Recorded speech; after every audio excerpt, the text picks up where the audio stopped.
প্রিয় দর্শক, ইস্পাহানি মির্জাপুর চা মুক্তবাকে আপনাদের সবাইকে স্বাগত জানাচ্ছি। আমি মুকসিমুল হাসান।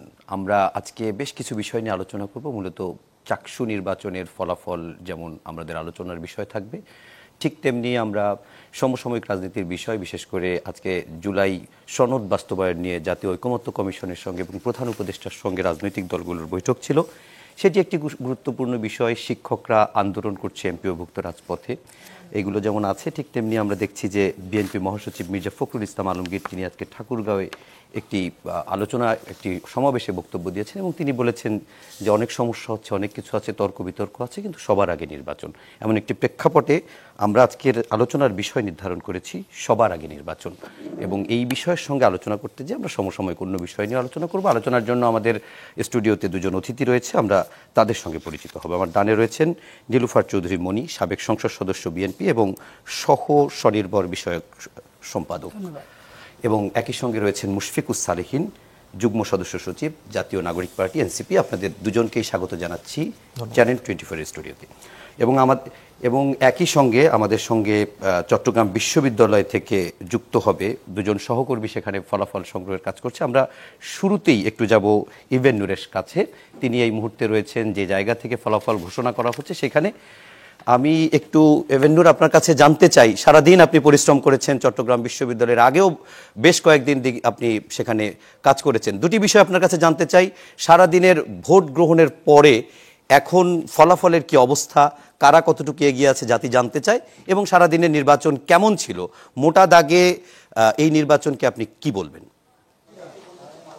প্রথমে যদি ফলাফল বলি, সেক্ষেত্রে এখন পর্যন্ত আমরা দুটি হলের আসলে ফলাফল পেয়েছি, যে দুটি হলে বলা চলে আসলে ছাত্রদল এবং ছাত্র শিবির দুটি ছাত্র সংগঠনের মধ্যে মূলত মূল লড়াই হচ্ছে।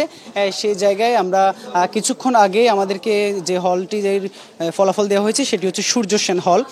সেখানে আমরা দেখছি ছাত্র শিবিরের ইব্রাহিম রনি তিনি পেয়েছেন 130 ভোট। তার সাথে ছাত্রদলের সাজ্জাদ হোসেন হৃদয় তিনি পেয়েছেন 141 ভোট, অর্থাৎ তিনি এগিয়ে আছেন। ছাত্রদলের সাজ্জাদ হোসেন হৃদয় এগিয়ে আছেন। এছাড়া জিএস পদ, সেখানে সাইদ বিন হাবিব তিনি শিবিরের প্যানেল থেকে নির্বাচন করেছেন, সেখানে তিনি 175 ভোট পেয়ে এগিয়ে আছেন।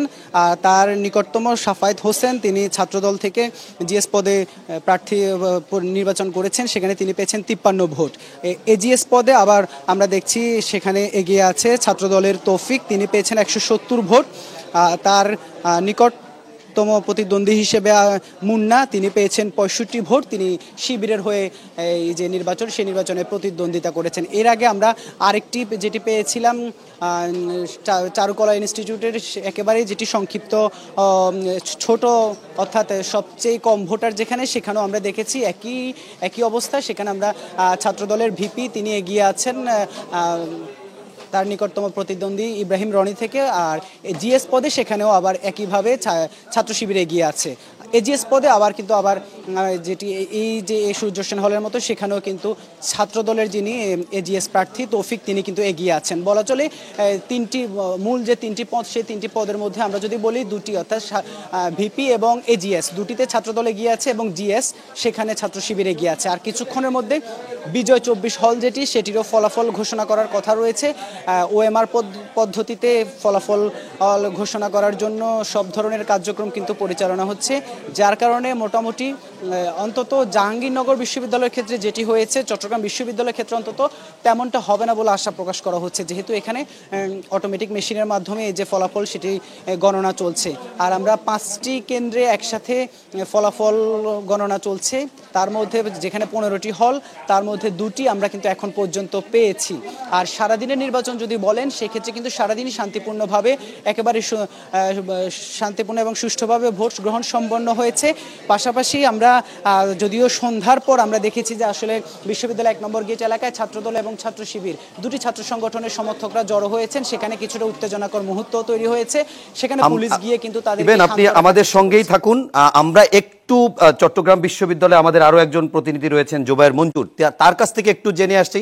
জুবায়ের মঞ্জুর, আপনি আমাদেরকে যে বিষয়টি জানাবেন যে সার্বিক, আপনিও তো কদিন ধরেই দেখছি আপনারা চট্টগ্রাম বিশ্ববিদ্যালয় কেন্দ্রীয় ছাত্র সংসদ হল সংসদ নির্বাচন কভার করছেন। আপনার কাছে একটু আমরা ফলাফল জানছিলাম, আপনার কাছে একটু জানতে চাই সামগ্রিক ভোট গ্রহণ প্রক্রিয়া কেমন ছিল, ক্যাম্পাসের সর্বশেষ পরিস্থিতি কিরকম?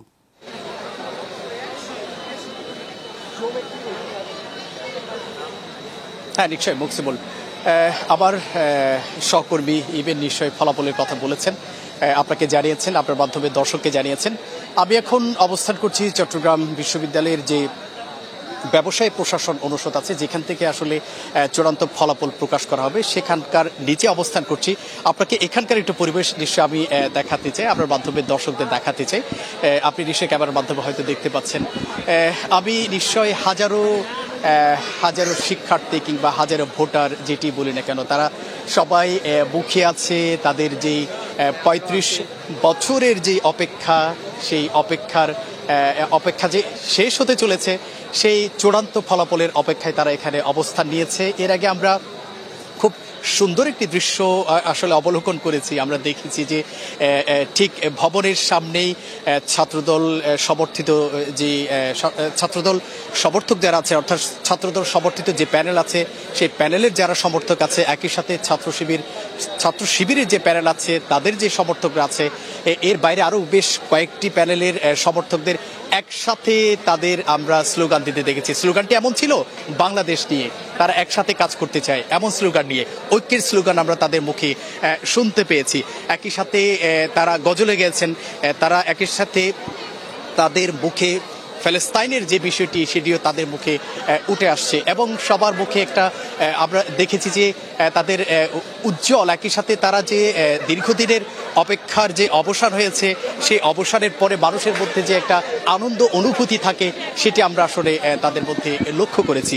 তো শুধু এই জায়গায় নয়, এর বাইরে আমরা আরও বিভিন্ন জায়গায় গিয়েছি, সেখানেও লক্ষ্য করেছি যে আসলে শিক্ষার্থীরা মুখিয়ে আছেন সেই চূড়ান্ত ফলাফলের জন্য। আসলে কখন চূড়ান্ত ফলাফল আসবে, তারা উচ্ছ্বাস প্রকাশ করবে, একই সাথে উল্লাস করবে, সেই অপেক্ষায় কিন্তু আসলে আছে। পুরো ক্যাম্পাস জুড়ে সকাল থেকে আসলে আমরা যেটি দেখেছি, এর আগেও বারবার বলেছি যে এখানে কোনো ধরনের অপ্রীতিকর ঘটনা ঘটেনি, এবং এখানে একটা সম্প্রীতির মেলবন্ধন আমরা লক্ষ্য করেছি শিক্ষার্থীদের মাঝে, যার ফলে একটি শান্তিপূর্ণ নির্বাচন, অন্তত ভোট গ্রহণ এ পর্যন্ত শেষ হয়েছে, এবং এ পর্যন্ত সেই শান্তিপূর্ণ পরিবেশ কিন্তু বিরাজ করছে। এখনো কোনো ধরনের আমরা যদি বলি জুবায়ের, আরেকটি বিষয় আপনি একটু আমাকে জানাবেন। আমরা যতটুকু জানি যে 4টি প্যানেল এই ভোট বর্জন করেছে, তার ভেতরে কি ছাত্র দল, ছাত্র শিবির কিংবা বাকশাস আছে কিনা, কিংবা কারা ভোট বর্জন করেছে একটু জানাবেন।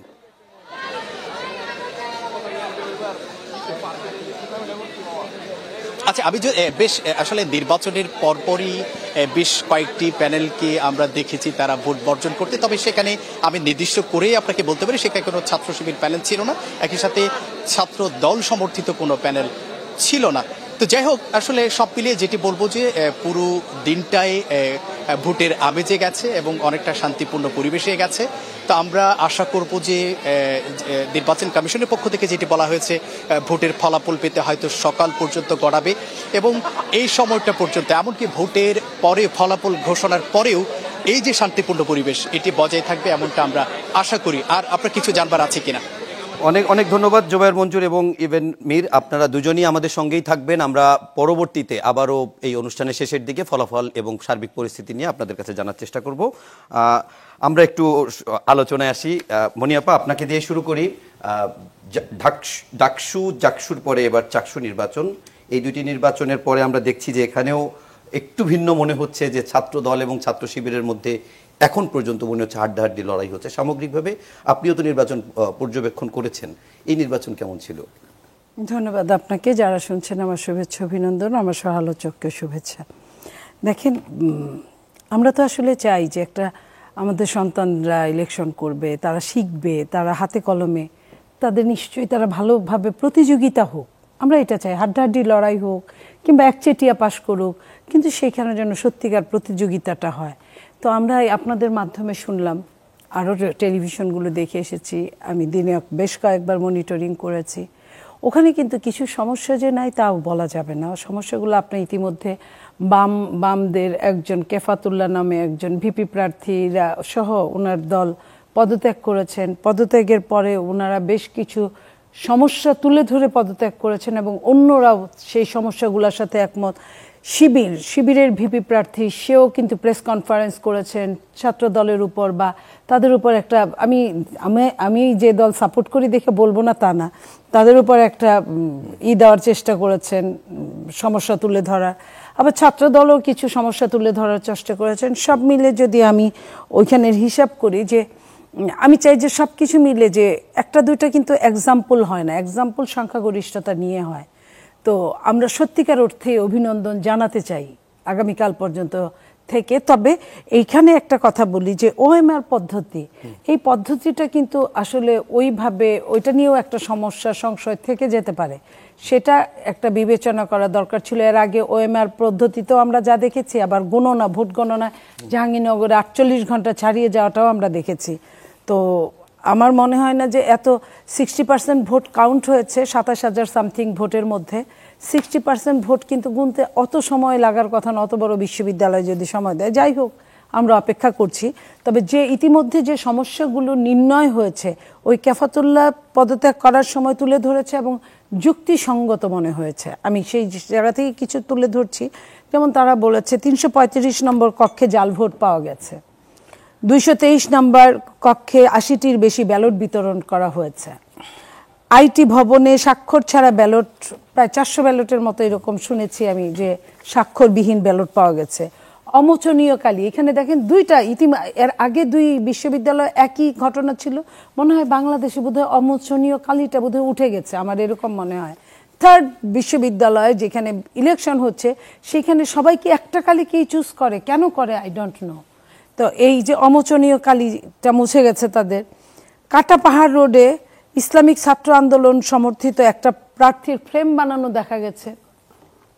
যান চলাচল বন্ধ ছিল, এটা খুবই একটা দুঃখজনক অধ্যায়। ভোটের সময় তো যান চলাচল বন্ধই থাকে ভোটের না, কিন্তু অনেক দূরে দূরে যখন হয় আপনার হলগুলো থাকে, সেখানে বাসার লোকরাও তো আসে। আপনার ট্রেন থেকে নেমেই তো সাথে সাথে এই চট্টগ্রাম বা জাহাঙ্গীরনগর অনেকটু হাঁটতে হয় বা কিছু, ওইখানে ভিতরে কিছু যান তো থেকেই যায়। আমি ঢাকা বিশ্ববিদ্যালয় ইদানিং দেখি যে নিজস্ব কিছু যান চলে, ওগুলা থাকলেও হতো, বন্ধ ছিল। এটার বিকল্প ব্যবস্থা অবশ্যই করা উচিত ছিল। ভোট কেন্দ্রে লিফলেট ও স্লিপ বিতরণ করেছে, এটা কিন্তু অনেকবারই বলা হয়েছে, এটা অনেকেই এটা কমপ্লেন করেছে, শিবিরও করেছে, ছাত্রদলও করেছে, তারাও করছে। তার মানে অনেকেরই এইটা স্লিপ যেটা দেওয়া নিষেধ সেটা দেওয়া হয়েছে। সাংবাদিকদের প্রবেশে বাধা ছিল, এটাও একটা ব্যাপার। সাংবাদিকরা কেন যেতে পারবে না? ভোটের একদম যেখানে ভোট দিচ্ছে ওইখানে না হয় না যেতে পারলো, কিন্তু এইখানে যে ভোট দিয়ে বের হচ্ছে, যে ভোট দিতে যাচ্ছে, তাদের সঙ্গে মনে হয় কথা বলা বোধহয় সমস্যা হতে পারে না। পর্যাপ্ত মনিটরিং ছিল না। এরপরে যেটা আইটি ফ্যাকাল্টির 214 নম্বর রুমে স্বাক্ষরবিহীন ব্যালট ছিল। তারপরে বিবিএ ফ্যাকাল্টির 336 নম্বর রুমে ব্যালট ভাঁজ করে রাখা ছিল। সায়েন্স ফ্যাকাল্টির 413 নম্বর রুমে 3 ঘন্টা ধরে অবরোধ ছিল। 335 নম্বর রুমে ভোটার তালিকায় স্বাক্ষর না নেওয়া ছিল। এই ধরনের বিভিন্ন অনিয়মের কথাগুলো আমরা শুনেছি। মুনিয়াপা, একটা ছোট্ট প্রশ্ন আপনাকে সাথে করি। আমরা এরকম অনিয়মের অভিযোগ ঢাকা বিশ্ববিদ্যালয় কেন্দ্রীয় ছাত্র সংসদ জাহাঙ্গীরনগরেও দেখেছি, এবং সেখানে আমরা এটাও দেখেছি যে এই অনিয়মের অভিযোগের জায়গা থেকে ছাত্রদল নির্বাচন বর্জন করেছে। কিন্তু ঠিক একই রকম অভিযোগ আপনি বলছেন চট্টগ্রাম বিশ্ববিদ্যালয়ের কেন্দ্রীয় ছাত্র সংসদ হল সংসদেও আছে, কিন্তু ছাত্রদল বর্জন করলো না কেন? দেখেন, একটা জিনিস প্রত্যেকদিন একই রকম জিনিস করার তো আসলে কোনো কারণ হয় না। তো তারা ছাত্রদল মনে করেছে যে শেষ পর্যন্ত, যেমন ধরেন ঢাকা বিশ্ববিদ্যালয়ে অনেক রকম অনিয়ম ছিল, টিচাররা বলেছে, তারপরেও কিন্তু বর্জন করে নাই ছাত্রদল। শেষ পর্যন্ত ছিল ছাত্রদল 15.5 বছর ঢুকতে পারে নাই, এটা কিন্তু আমাদের জন্য একটা বড় একটা সমস্যা ছিল, এটা সবাই জানে। ক্লাসে পরীক্ষা দিতে পারে নাই, যেতে পারে নাই, এসব জানার পরেও কিন্তু বর্জন করে নাই। আবার জাহাঙ্গীরনগর ইউনিভার্সিটিতে যেটা ছিল, সেইখানে তারা মনে করেছে যে বর্জন একটা সুরাহা হতে পারে, সেটাও করে তারা দেখেছে। এখন আবার আসলে বিভিন্ন ভাবে আমি স্পষ্ট যে বাস্তবতা এক এক জায়গায় বাস্তবতা কিন্তু অন্যরকম, সবগুলো বর্জন করলে হয়তো খারাপ হবে। আমরা আপনার কাছে পরে একটি প্রশ্ন আগেই করে যাই, আপনার কাছে পরে উত্তর নেব। আপনার কাছে এই ছাত্র সংসদ নির্বাচনগুলোর কোনো প্রভাব আগামী জাতীয় সংসদে দেখেন কিনা সেটি একটু জানবো। তার আগে আমি একটু মুশফিকুর সালিন আপনার কাছে ছোট্ট করে একটু জানতে চাই, আপনি তো ঢাকা ইউনিভার্সিটি এবং জাহাঙ্গীরনগর বিশ্ববিদ্যালয়ের ছাত্র সংসদ নির্বাচনও খুব কাছ থেকে দেখেছেন। সেই দুটি নির্বাচনের তুলনায় এই নির্বাচনটিকে আপনি কিরকম বলবেন? কতটুকু সুষ্ঠু হয়েছে, কতটুকু শান্তিপূর্ণ, বা অভিযোগ সব মিলে?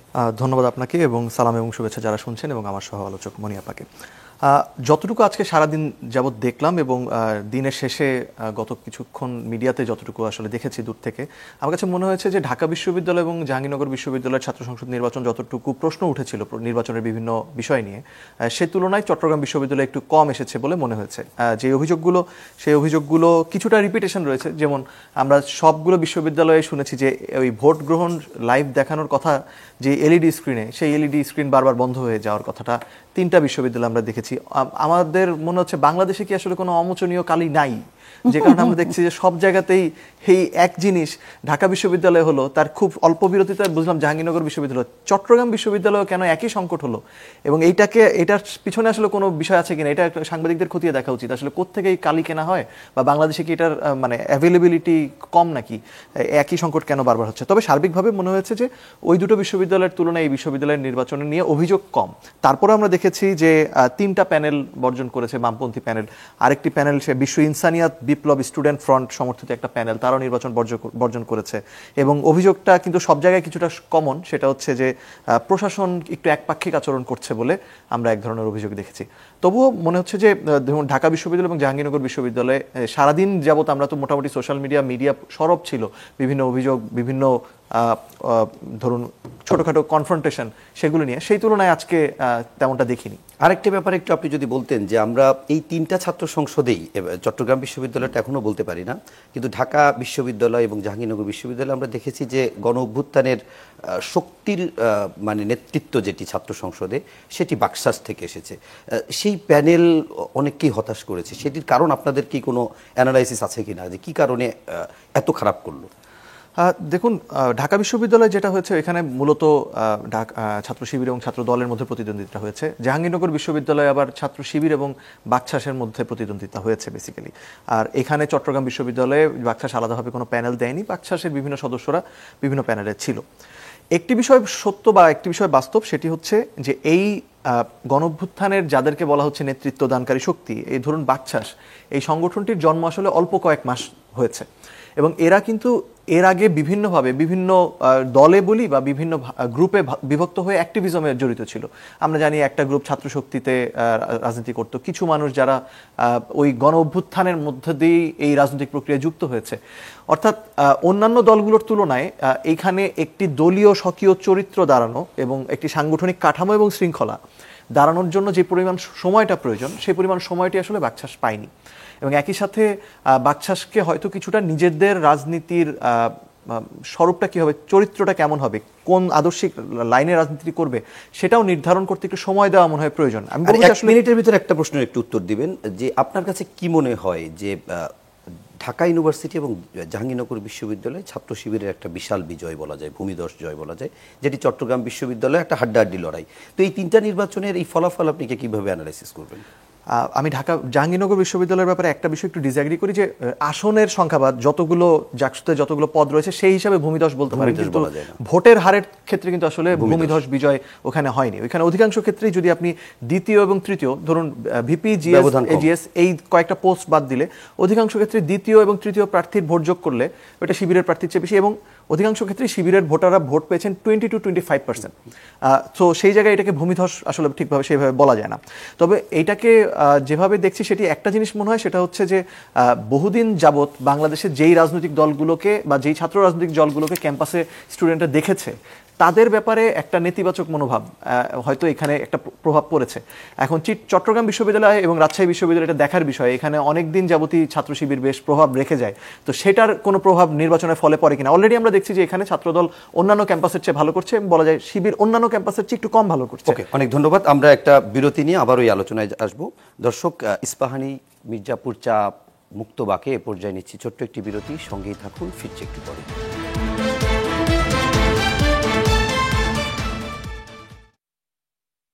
বিরতির পর আবারও স্বাগত জানাচ্ছি ইস্পাহানি মির্জাপুর চা মুক্তবাকে। সাথে আছে মুকসিমুল হাসান, আমার সঙ্গে দুজন অতিথি রয়েছেন রিফার চৌধুরী মনি এবং রয়েছেন মুশফিকুস সালিহিন।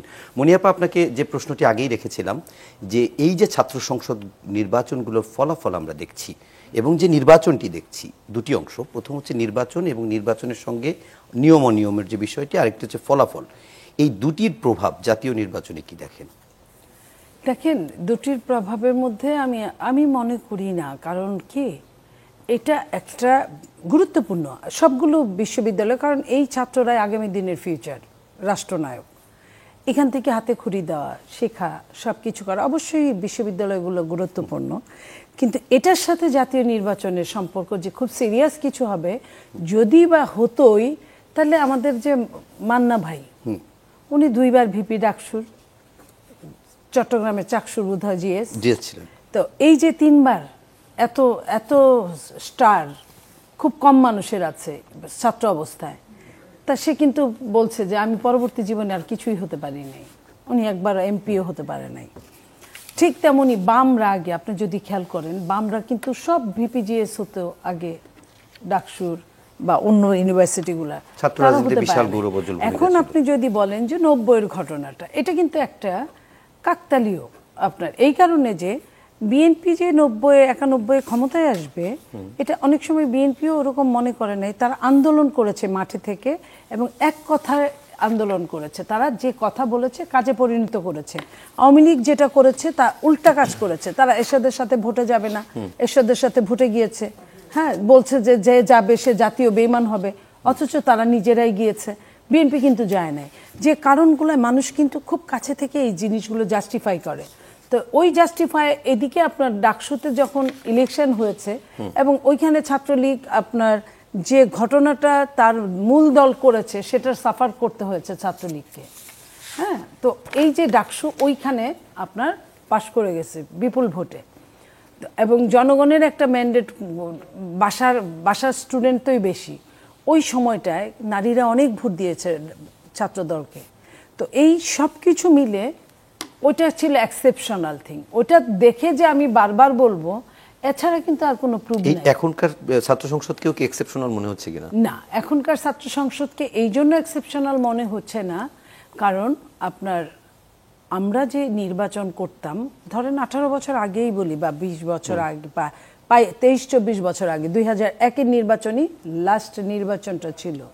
তো ওই 1-এর নির্বাচনই বলি, তখন আওয়ামী লীগ 33%, বিএনপি 33 বা 34%, এরকমই। কিন্তু 2-3টার ইলেকশন আপনি দেখেন 30 থেকে 33, 34 এরকম ছিল, আপ অ্যান্ড ডাউন।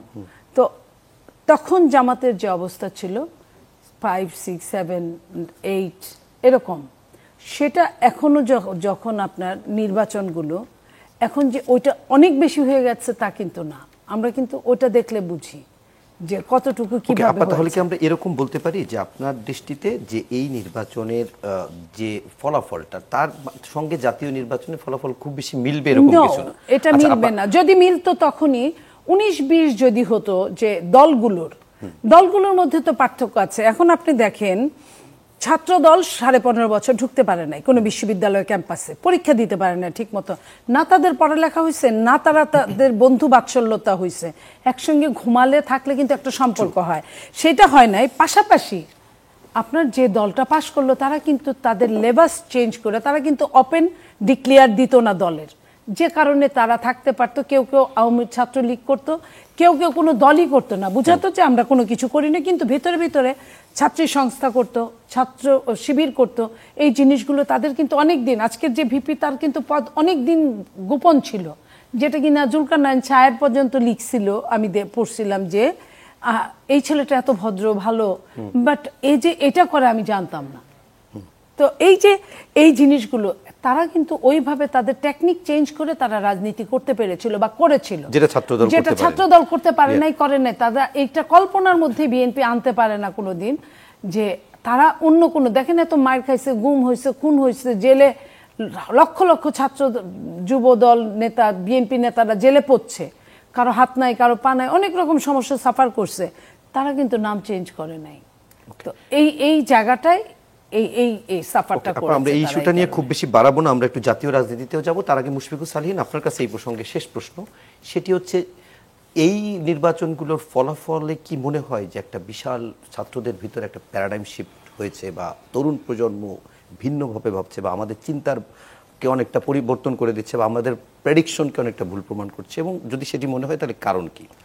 মানে প্যারাডাইম শিফট বলতে কি আপনি বোঝাচ্ছেন যে বাংলাদেশে কি তরুণ প্রজন্ম একটু ডানপন্থী হয়ে যাচ্ছে কিনা, যেখানে হয়তো ধারণা করা হতো আগে বিশ্ববিদ্যালয়গুলোকে একটু প্রোগ্রেসিভ চিন্তাধারী মানুষের সংখ্যাই বেশি, সেটা যদি বলে থাকেন আমি মনে করি সেটা না, আমি ক্লিয়ার করি যে ধরেন ঢাকা বিশ্ববিদ্যালয় এবং জাহাঙ্গীরনগর বিশ্ববিদ্যালয়, এই দুইটা বিশ্ববিদ্যালয়ে আমরা ছাত্র শিবিরকে রাজনীতিই করতে দেখি নাই।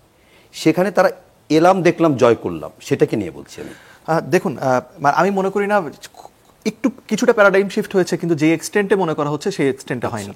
প্রথমত বিষয়টি হচ্ছে যে দেখুন, ওই আপনি যে কথাটি বললেন যে ছাত্র শিবিরকে আসলে জাহাঙ্গীরনগর বিশ্ববিদ্যালয়ে 30-35 বছর কখনো প্রকাশ্যে রাজনীতি করতে দেখা যায়নি। সো আসলে ছাত্র শিবিরের রাজনীতিটা কেমন সেই সম্পর্কে জাহাঙ্গীরনগর বিশ্ববিদ্যালয়ের শিক্ষার্থীরা জানেন, অর্থাৎ ক্ষমতায় থাকলে যে প্রকৃত রূপটা দেখা যায় সেটা দেখা যায়নি।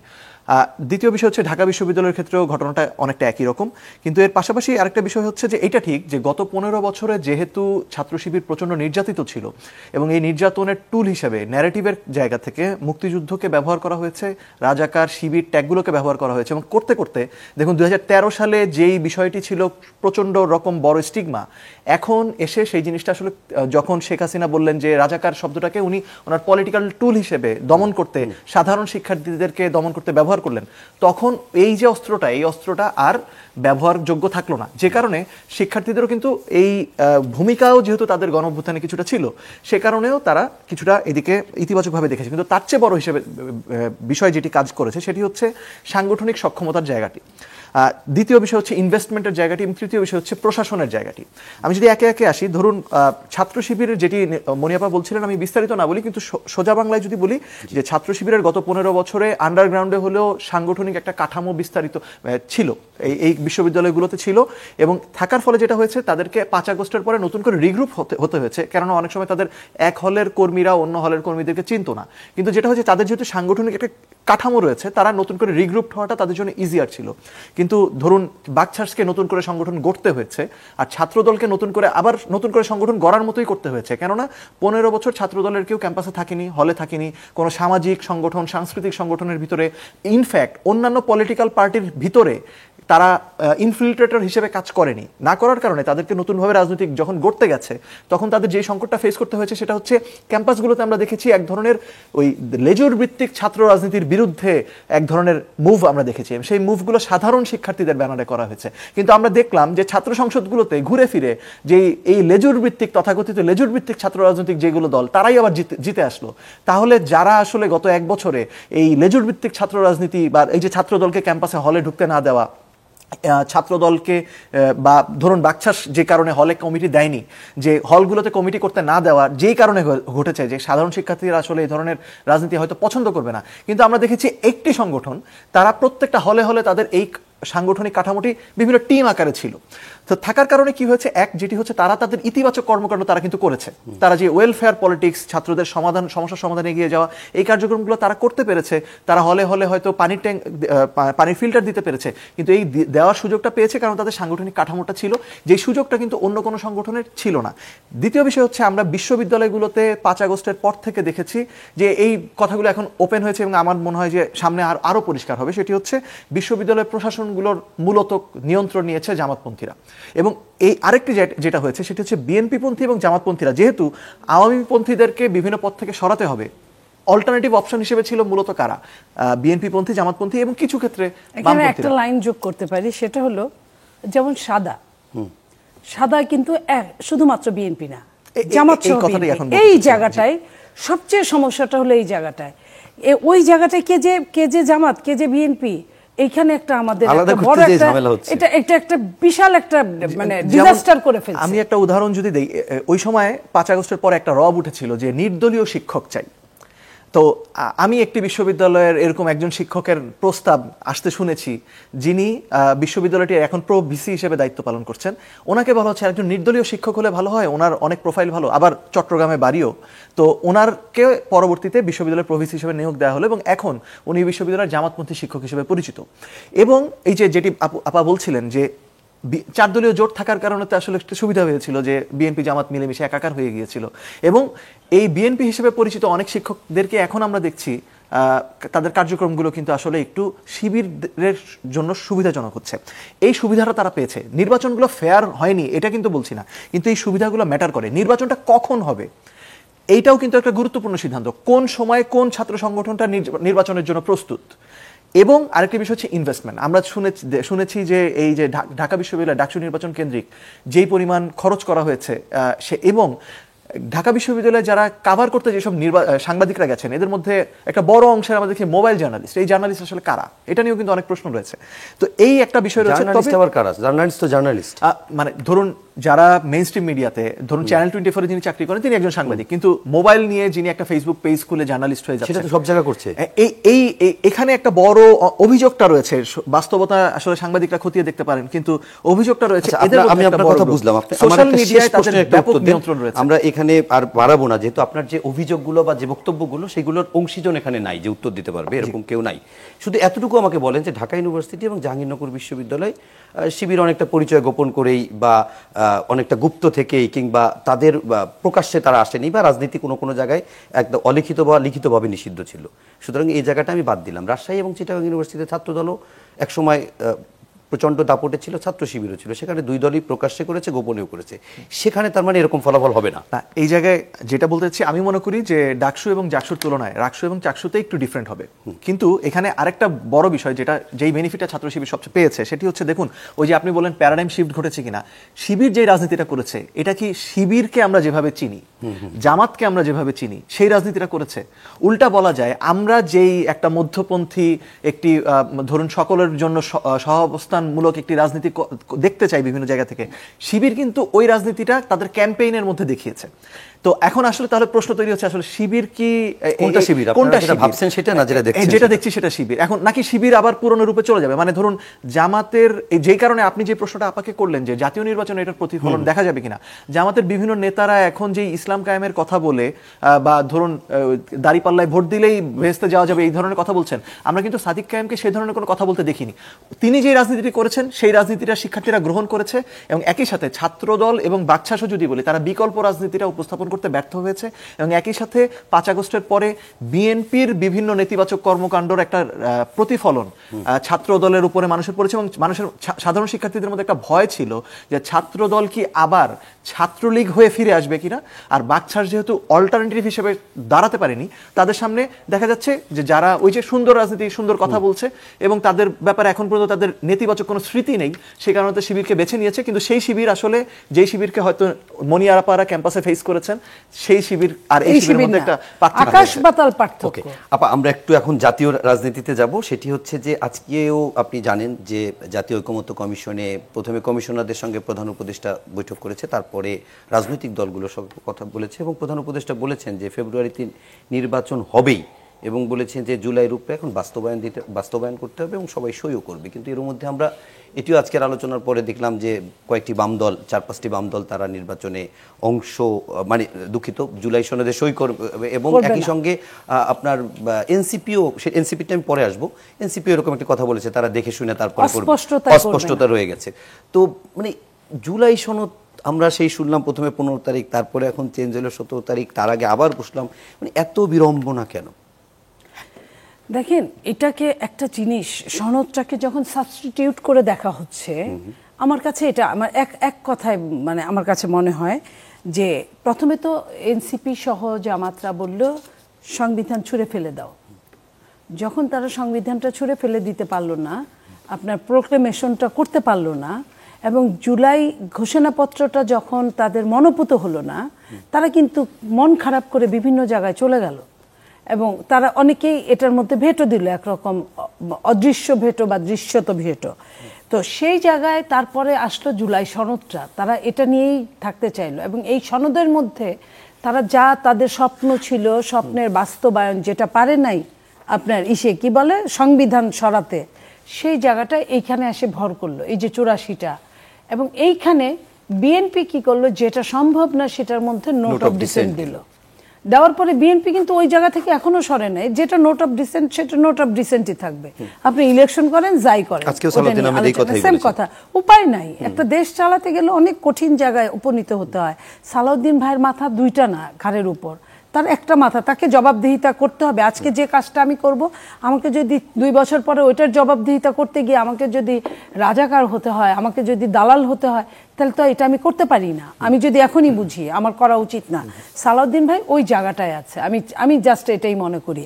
আর এইখানে যাদের রাষ্ট্র পরিচালনা করার অভিজ্ঞতা কম, এবং তারা শুধু নিজেদের স্বার্থটাই বুঝছে এটাই, এবং তারা ওইটাকেই মনে করছে যে এটাই হলো তাদের অনেকটা ম্যাগনা কার্টার মতো, ব্রিটেনের ম্যাগনা কার্টার মতো, তারা এটা ধরে বাঁচতে চায়।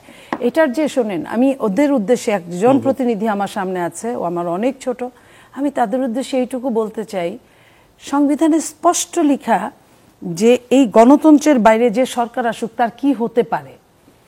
তাতে কি অগণতান্ত্রিক সরকার কি কখনো হয় না? এটা বসেছিল না, ওই বিচারপতির ঘাড়ে বন্দুক রেখে, রাষ্ট্রপতির ঘাড়ে বন্দুক রেখে হয়েছে না? তাহলে এটা আমি যত মেঘনা কাটা বলি, যেটাই বলি না কেন, ওই বলে গ্রামে যে গায়ে বাছুরে পিরিত থাকলে বন্ধে যায় দুধ দেয়। আপনার যদি এটা পছন্দ না হয়, আমি অনেকভাবে এটাকে নিয়ে ডিস্টার্ব করতে পারি। আপনি এখানে বলতেছেন হা ভোট না ভোট, আমি যদি, আপনি তো আমাকে বিশ্বাস করেন না বলেই আপনি এই ভোটের ব্যবস্থা করলেন। আমি তো আমার ভোটটা নাও দিতে পারি, তাই না? আপনি এটার সঙ্গে আপনি আওয়ামী লীগের গোপন ভোটগুলো যোগ করেন। আওয়ামী লীগ তো সবাই পালায় নাই, তাদের তো কিছু গোপন আছে, তারাও ভোট দিল না। এবং এটার এই যে আলাদা ভোট চাচ্ছেন, আলাদা ভোটে বেশি মানুষ এইসব ভোটে যায় না, অনেকেই বুঝেই না এগুলা। এই যে আজকে জামাত বলেছে যে নভেম্বরের মধ্যে গণভোট হতেই হবে, অনেকেই বুঝে না। ধরেন আপনি 50% আপনার উপস্থিত থাকলো, 50%-এর যদি 30%ই না ভোট হয়, তাহলে তখন কি করবে আমাকে বলেন? এই ছেলে মেয়েদের, আমি তো ওদের নিয়ে চিন্তা করি, কারণ ওদের পুরো ভবিষ্যৎটা।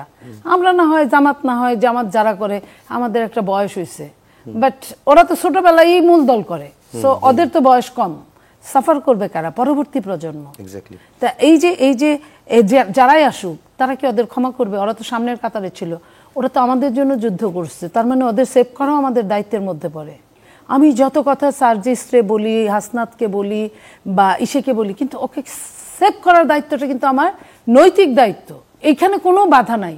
যে কোনো মানুষের সামনে আমি কিন্তু ওকে যদি দেখি চরম বিপদে পড়ছে, আমি কিন্তু ওই 5ই আগস্টের জন্য আমি ওকে খামচি দিয়ে আমি আমার জীবনের শেষ টাইম পর্যন্ত আমি চেষ্টা করব, যে শেষ টাইম পর্যন্ত আমি চেষ্টা করব আমার জীবনের বিনিময় হলো ওই ছেলেটাকে বাঁচিয়ে রেখে যাওয়া। তো এই যে বাঁচিয়ে রেখে যাওয়ার জন্য যে আমি করি, আমিও তো চাই যে ওরা এমন কোনো রোষানলে না পড়ুক, ওরা এমন কোনো আইনের বেড়াকলে না পড়ুক। তা এই যে আমাকে আপনি যে বাধ্য করছেন, তাহলে বাধ্য করলে কি হবে?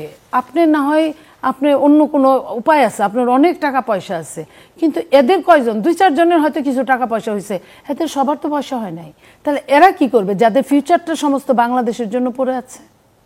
মনিয়াপা, একটু আপনার কাছে একটু ডিপে একটা প্রশ্ন একটু জানতে চাই, যে ধরেন আমি কিন্তু এতক্ষণ ডিপ কথা বলছি, হ্যাঁ আরো একটু ডিপে যেতে চাই, যে এই যে রাজনৈতিক দলগুলো, এরা তো সবাই জুলাইতে আমরা দেখেছি কাঁধে কাঁধ দিয়েছে। এখন ভিন্নতা থাকবে, কিন্তু ঐকমত্য কমিশনে এতদূর আমরা এগিয়ে গেলাম, 6 মাস ধরে আলোচনা চললো, 1 বছরের সময়কালে 6 মাসের মতো বসা হয়েছে, তারপরে শেষ হয়েও হইল না শেষ, এরকম মনে হয়।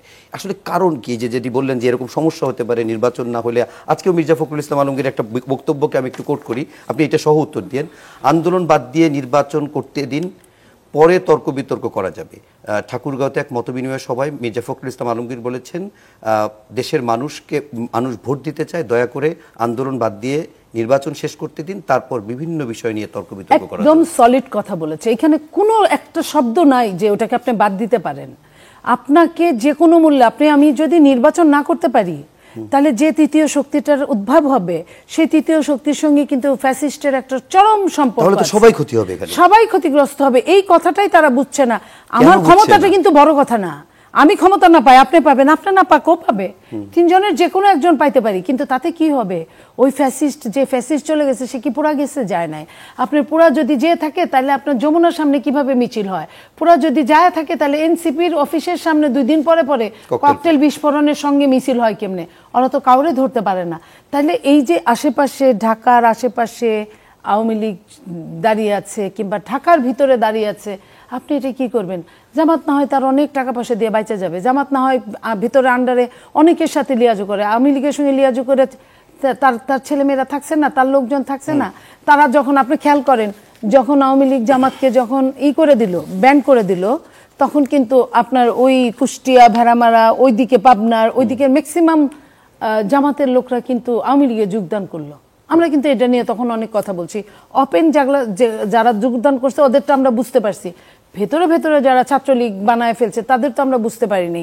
সেইখানে জামাত না হয় একটা যে কোনো মূল্যে লিয়াজু করলো।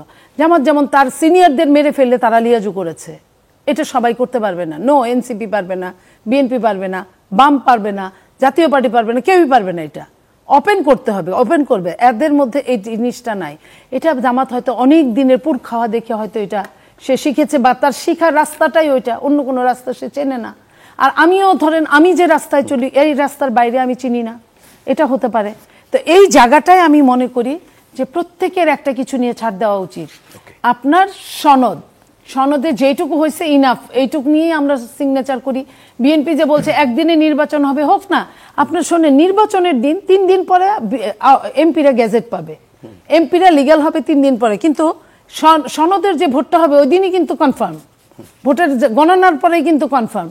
তাহলে গণনায় যদি আপনার 60% ভোট যদি এগিয়ে থাকে, 60% মানে পাওয়া ভোটের মধ্যে, তাহলে তো আপনি পাস, বা 51% পাইলেই আপনি পাস। তাহলে তখন কি হবে? ওইটার একটা গুরুত্ব থাকবে। আর নোট অফ ডিসেন্ট যেটা আছে সেটা আপনারা পরে সংসদে যাবেন, আপনারা তো সবাই সংসদে যাবেন, ওইখানে আলোচনা করেন, আপনারা ওইখানে ঝগড়া করেন, তারপরে আপনারা হাজয় যুক্ত হলো না না জয় যুক্ত হলো ওটা নিয়ে পরে লম্বা একটা হিসাব করেন। আর আপনারা তো, আমি শেষ লাইন বলি, আপনারা তো জানেনই আপনারা ক্ষমতায় আসতেছেন, আপনারা বলতেছেন ওপেন যে আমাকে অমুক বলেছে তমুক বলেছে আমি ক্ষমতায় আসতেছি, তাহলে আপনাদের ভয় কিসের? অনেক ধন্যবাদ নীলুফার চৌধুরী মনি। আমরা একদম শেষ মুহূর্তে মুশফিকুর সালিন আপনার কাছে এই বিষয়টা একটু জানতে চাই। সেটি হচ্ছে যে জুলাই সনদ বলি কিংবা সংস্কারের কথা বলি, সেটি একটা নতুন বাংলাদেশ বিনির্মাণের কথা বলি, সেটার একটা বড় আকাঙ্ক্ষার জায়গা থেকেই এনসিপি করা। তো বা এই যারা জুলাই অভ্যুত্থান করেছে তাদের সম্মুখ সারির যোদ্ধাদের, আপনাদের সবারই প্রত্যাশা। কিন্তু ঐকমত্য কমিশনে যে শেষ পর্যন্ত আপনারা ধোঁয়াশা রেখে দিলেন, আজকেও আখতার হোসেন বলল যে জাতীয় সনদে স্বাক্ষর করবে কিনা সেটা এখনও বিবেচনাধীন রয়েছে, কবে সিদ্ধান্ত নেবেন? দেখুন, আসলে ধোঁয়াশাটা আমরা রাখিনি, ধোঁয়াশাটা রেখেছে ঐকমত্য কমিশন। এবং আজকের মিটিংটার আসলে পয়েন্টটা কি ছিল এবং আউটকাম কি ছিল, এই মিটিং এর দরকার কি ছিল, এটা আসলে আমি বুঝলাম। আপনাদের কিছু নেতা নাকি গতকাল গিয়েছিল, এটা কি সত্য? আমরা সংবাদ মাধ্যমে আসছে। না, দেখুন, বিভিন্ন ভাবে বিভিন্ন প্রক্রিয়ায় তো আলাপ আলোচনা চলছে, অনানুষ্ঠানিক বিভিন্ন আলাপ, এগুলো ঐকমত্য কমিশনের ভিতরে সহসভাপতি ডক্টর আলী রিয়াজও বলেছেন যে বিভিন্নভাবে আলোচনাটা চলমান রয়েছে বিভিন্ন দলের সাথে, সেরকম বিভিন্ন কোনো বৈঠক হতেই পারে। কিন্তু বিষয়টা হচ্ছে, দেখুন, এই যে আপা যেটি বললেন যে আসলে যারা আসবেই তাদের লক্ষ্যবস্তুতে আমরা থাকবো, এবং তিনি এই সবার আগে আপনারা থাকবেন, সবাই থাকবে, মনিয়াপাড়াও থাকবে, জামাতও থাকবে, কিন্তু আপনারা হয়তো আমাদের শীর্ষ নেতারা সবার সামনের সারিতে থাকবেন বা আমরা থাকবো। তো কিন্তু দেখুন, ওই জায়গা থেকে আমাদের প্রশ্নটা কি, একটা জিনিস পরিষ্কারভাবে একটু বলে দিতে চাই, সেটি হচ্ছে হয়তো অনেকে বাংলাদেশের নির্বাচনটা পেছানোর জন্য বিভিন্ন রকম চেষ্টা করে থাকতে পারে, নির্বাচন বানচাল করার ইচ্ছা অনেকে থাকতে পারে, কিন্তু সেটা এনসিপির নেই। এনসিপি চায় ফেব্রুয়ারিতেই নির্বাচনটা হোক, কিন্তু নির্বাচন হওয়ার আগে কিছু সাংবিধানিক প্রশ্ন সুরাহাটা করা প্রয়োজন। এবং দেখুন, আমরা শুরু থেকে যে গণপরিষদের কথা বলেছি, এই সময়ে এসে অনেক দল কিন্তু বলছে যে সর্বোৎকৃষ্ট সমাধান ওইটাই ছিল। এখন এই জায়গায় যুক্ত হয়েছে আসলে এই ৭২-এর সংবিধানের সাথে, সম্ভবত আমরাও কিছু রেটরিকের কারণে অনেকে মনে করছে যে এটাকে আসলে মুক্তিযুদ্ধকে বাদ দিয়ে দেওয়ার কথা বলা হচ্ছে কিনা, ৭২-এর মুজিববাদী সংবিধান বলাতে অনেকে বিষয়টাকে কিছুটা নিজের দলীয় আদর্শের জায়গা থেকে দেখেছে। এই কারণে দেখলাম যে এখনো কিছু দল জুলাই সনদে স্বাক্ষর করবে না বলেছে, কিন্তু বিষয়টা আসলে মূলত সাংবিধানিক ছিল। ধরা যাক এই যে গণভোট করার কথা বলা হয়েছে, বাংলাদেশের এই সংবিধান অনুযায়ী গণভোটের কোনো বিধান কি রয়েছে? নাই। এই সর্বশেষ হাইকোর্টের কেয়ারটেকার ফিরে আসার সময় যে একটা রায় দিয়েছে সেইখানে আসে। সেখানেও আর্টিকেল 142 অনুযায়ী আপনি গণভোট দিতে পারেন যদি সংসদ কিছু বিষয়ে 2/3 মত দিয়ে সংবিধান সংশোধন করলে সেগুলোর জন্য আপনি গণভোট করতে পারেন। র্যান্ডম কোনো ইস্যুতে গণভোট করতে পারেন না, বর্তমান সংবিধানের আওতায় এই বিষয়টা নেই। তাহলে এখন যে প্রেসিডেন্সিয়াল অর্ডারের কথা বলা হয়েছে ঐকমত্য কমিশনের লাস্ট যে ডিসিশন আছে, এই প্রেসিডেন্সিয়াল অর্ডারটা সংবিধানের কোন ক্ষমতা বলে, কোন আর্টিকেল অনুযায়ী দেওয়া হবে, এটাতে একটা এক্সট্রা কনস্টিটিউশনাল বিষয় হচ্ছে। এবং বাংলাদেশে অতীতে প্রেসিডেন্সিয়াল অর্ডার যতবার দেওয়া হয়েছে প্রত্যেকটা দেওয়া হয়েছে 1972 থেকে 73, যখন বাংলাদেশে সংবিধান ছিল না, এবং সেই সময়ে বাংলাদেশ ছিল রাষ্ট্রপতি শাসিত সরকার। অর্থাৎ প্রেসিডেন্সিয়াল অর্ডারের যে নজির অতীতে আমরা দেখি সেটার সাথে বর্তমান সিচুয়েশন মেলে না। দ্বিতীয় বিষয় হচ্ছে যে তাহলে এই গণভোট দেওয়ার আইনি ভিত্তিটা আপনি কিভাবে দিবেন? এই যে জুলাই সনদ হচ্ছে, এইটার আইনি ভিত্তিটা নিয়ে তো আমাদের কথা ছিল। আমরা শুরু থেকে বলেছি যে জুলাই সনদের আইনি ভিত্তি দেওয়ার উপর আমাদের জোর দিতে হবে। এখন এই গভর্নমেন্ট ফর্ম হচ্ছে 106 আন্ডারে, এই আর্টিকেল 106 অধীনে যে সরকার গঠিত হয়েছে, অনেকেই কিন্তু সমালোচনা করেন এবং বলেন যে এইটা নিয়ে নানা রকম ফাঁকফোকর ধরার ভবিষ্যতে সুযোগটা রয়েছে। তারপরে আপনি এখন যে গণভোট করবেন, সেই গণভোটের সাংবিধানিক ভিত্তি, আইনি ভিত্তি কি প্রক্রিয়া দেবেন সেটা পরিষ্কার না। তারপরে প্রশ্ন হচ্ছে গণভোটের প্রশ্নটা কি হবে। এখন আপনি বলেছেন বাস্তবায়ন প্রক্রিয়াটা তাহলে ক্লিয়ার করা উচিত। গণভোটের প্রশ্নে বলা হয়েছে যে পরবর্তী সংসদকে কনস্টিটিউয়েন্ট পাওয়ার দেওয়া হবে গণভোটের মাধ্যমে। তাহলে আপনি গণভোটের সংক্রান্ত যে আদেশটা দেওয়া হবে, সেই আদেশটা এবং গণভোটের যে প্রশ্নটা, সেই প্রশ্নটা এখনই প্রকাশ্যে আনতে সমস্যাটা কি? আমাদের কিন্তু একটা তিক্ত অভিজ্ঞতা হয়েছে জুলাই ঘোষণাপত্রের যেই অনুষ্ঠান, সেই অনুষ্ঠানে যে, কারণ আমরা জানতাম না সেই ঘোষণাপত্রের চূড়ান্তভাবে কি রয়েছে। না জেনেই গিয়েছিলেন আপনারা? না জেনেই গিয়েছিলাম, এবং সেখানে আমরা কি দেখেছি দেখুন, সেখানে একটি দলের ন্যারেটিভকে প্রাধান্য দেওয়া হয়েছে। সেখানে 7ই নভেম্বরের সিপাহী জনতার যে অভ্যুত্থান ছিল সেটাকে বলা হয়েছে বিপ্লব। আমি সেটাকে ছোট করছি না, সেটার বাংলাদেশের ইতিহাসে সেটার মাহাত্ম্য অপরিসীম। কিন্তু 24-এর এই গণ অভ্যুত্থানকে বলা হয়েছে শুধুমাত্র গণ অভ্যুত্থান। 7ই নভেম্বর বিপ্লব, কিন্তু 24-এর গণ অভ্যুত্থান হচ্ছে শুধুমাত্র গণ অভ্যুত্থান, এটা বিপ্লব না। এইরকম বিভিন্ন ঘটনা জুলাই ঘোষণাপত্রে আমরা দেখাতে আমরা মনে করি যেই আদেশের অধীনে এটি প্রচার হবে, এই গণভোটটি হবে, সেই আদেশের টেক্সটটা কি থাকবে, সেই আদেশটা কে দিবেন সেটি, এবং গণভোটের প্রশ্ন কি থাকবে, এই বিষয়গুলো সুরাহা করেই আমরা জুলাই সনদে স্বাক্ষর করা যেতে পারে। এবং একই সাথে যে নোট অফ ডিসেন্টের বিষয়গুলো রয়েছে, এই নোট অফ ডিসেন্টের বিষয়গুলো সুরাহার প্রক্রিয়া কি, এটা নিয়ে আরো বিস্তারিত আলোচনা হবে। ওকে, আমরা একদম শেষ করব। মনিয়াপ, আপনি একটু বলতে চেয়েছিলেন, শেষ করেন। 30 সেকেন্ড। 7ই নভেম্বরের যেটা বিপ্লব, সেটা বিপ্লব এই কারণে 7ই নভেম্বরে কেউ কিন্তু শপথ নেয় নাই আপনার রাষ্ট্রপতির কাছে বা কিছু, ওইটা একটা ইসে করে আপনার বিপ্লবের মাধ্যমে সিপাহী জনতা শহীদ প্রেসিডেন্ট জিয়াউর রহমানকে ওইখানে মুক্ত করেছে হাউস অ্যারেস্ট থেকে। আর এইখানে এই জায়গাটায় 24টা গণ অভ্যুত্থান, এই জন্য ওটা বিপ্লব হতে পারতো। গণ অভ্যুত্থান এই জন্যই যে এই 24-এর যারা নায়করা তারপরে যে যাদেরকে সেট করলো যে এই দেশের চিফ থাকবে বা কিছু, তারা কিন্তু রাষ্ট্রপতির আন্ডারে, তারা কিন্তু আপনার শপথ নিল। গণঅভ্যুত্থান জুলাইয়ের এটা গণঅভ্যুত্থান ন্যারেটিভকে সার্ভ করে। এখন বিপ্লবীরা কখনো ফলাফল নেয় না করছে, সেখানে এই আলোচনা আমরা ভবিষ্যতেও করব যে এটি বিপ্লব কোনটি আর কোনটি গণঅভ্যুত্থান। অনেক ধন্যবাদ নীলুফার চৌধুরী মনি এবং মুশফিকুস সালিহিন, এবং সেই সাথে ধন্যবাদ এবং কৃতজ্ঞতা দর্শক আপনাদেরকেও যারা এতক্ষণ ধরে অনুষ্ঠান দেখেছেন। সবাই ভালো থাকবেন, সুস্থ থাকবেন, শুভরাত্রি।